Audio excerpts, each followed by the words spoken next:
I couldn't let her suffer, not after everything. Despite everything that had happened between us, I knew this was the right thing, the noble thing. I had to do it. "I can't let you die," I said, my voice cracking, my throat tight with emotion. I stepped forward, closer to the thing. It watched me with cold, calculating eyes, and in that moment, I felt every second of my life slipping away.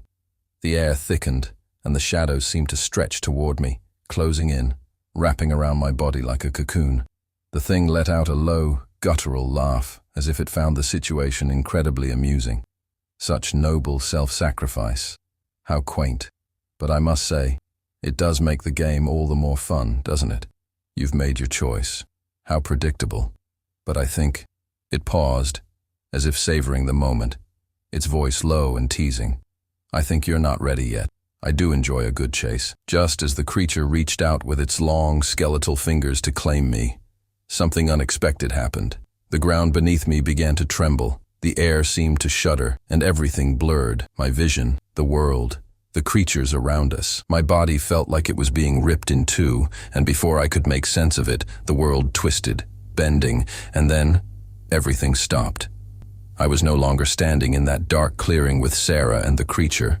I was somewhere else. Somewhere endless. Time had fractured, splintered into a million pieces, and the loop began again. I felt it. I was back in the loop. It was like a sick joke. A nightmare I couldn't wake up from. I couldn't see the creature anymore. I couldn't hear it. But I knew deep down, it was still there, hunting me.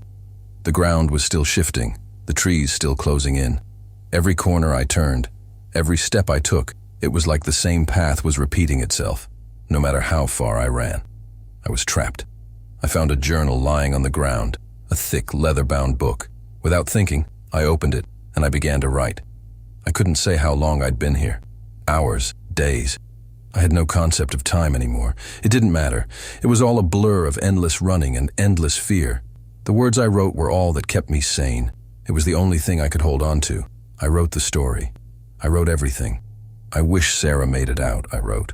"I hope she's safe somewhere, that she's found a way to live the normal life I couldn't have. I hope she doesn't suffer the way we did. That's all I want for her. If anyone ever reads this, if anyone ever comes across a set of strange rules given to you by a park ranger, follow them. No matter how ridiculous they seem, no matter how small the details, follow every one of those rules. They'll keep you safe. And if you break them, you won't escape. This was my life now.